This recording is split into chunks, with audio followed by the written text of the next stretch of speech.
to Video Star, and you're going to press Edit Video and add the video from your camera roll of whatever you want to add your face distortion to.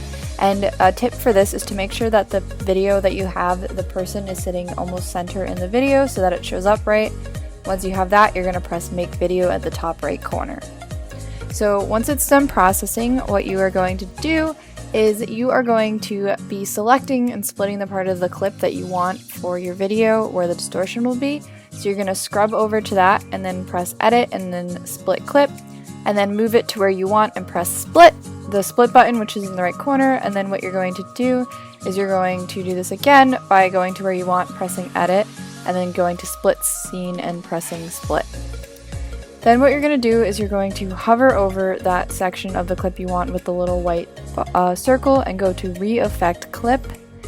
Once you're in Re-Effect Clip, what you're going to do is press the plus at the bottom right corner, go to the search bar, and then what you're going to do is look up Distortion, and then you're going to click on the one that pops up.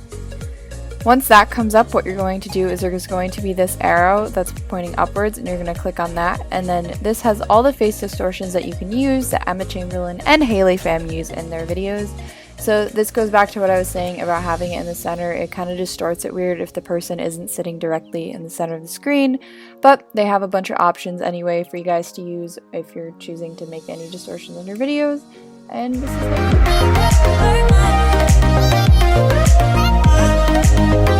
So the first thing you guys are going to want to do is just create your movie. I already loaded this clip into the movie so you guys didn't see my camera roll.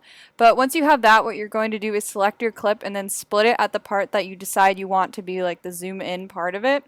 So you're going to make two slits, and so I made one here, and then I'm just going to go to the end of the clip that I want it and split it again.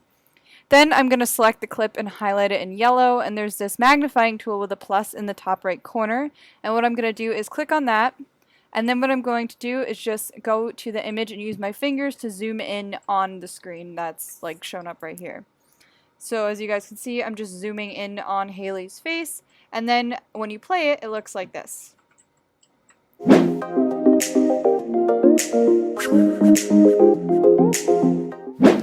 So to make Emma's intro, the first thing you're going to want to do is go into Fonto and just choose an image. I chose one that was 1334 by 750, and then I changed the color to blue, pressed apply, and I pressed use. Once I had that, I went to my camera roll and I added the orange splat that I looked up and found online, and then I added the text saying Emma Chamberlin in the font Johnny Lunchpail, which I'll leave linked below. Then I resized it and I added a bit of a shadow just so that it was easier to see on the page, and then I resized everything so that it would fit almost the entire image so that it looked like an intro, I guess. So that's what I'm doing here. And as you guys can see, it's a lot of just like moving it around to make sure that orange splat doesn't look super awkward with like Emma's first name. And then, yeah, this is basically what I'm doing. Also, if you guys need an alternative font for Johnny Lunchpail, like if you can't download it, then SpongeBob Me Boy is a good option. The next thing I'm doing is going into iMovie, and this is where we're actually going to add sound effects and stuff, so I'm just going to create a new movie. And then I'm going to add that image that I just had and press Create Movie. Once it loads, what I'm going to do is I'm going to turn Ken Burns off, so basically just kind of pinching the screen and disabling it so that it like fits normally.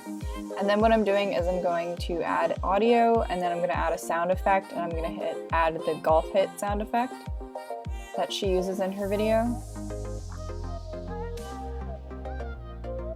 My iMovie is also taking a really long time to load right now, and I'm not sure why, but yeah, golf hit, and then I'm going to click on that and press use. And then what I'm going to do is I'm going to shorten the video down so that it's about the length of it. It's kind of like 1 second long, so I would suggest adding an extra second or two if you want to add transitions, but this is basically what it looks like, and it has the golf hit intro.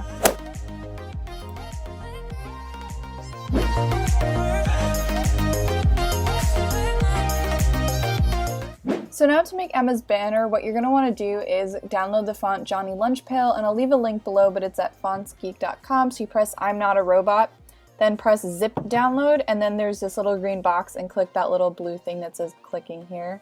Next you're going to open it in Fonto and just press install, and you will have your font in Fonto.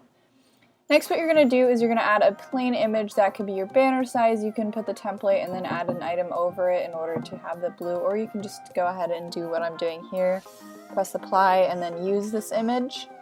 Then once I have that, I'm going to add my orange splat, which is from my camera roll, and I just looked up orange splat PNG to find this, and then I'm resizing it and putting it in the middle of my screen.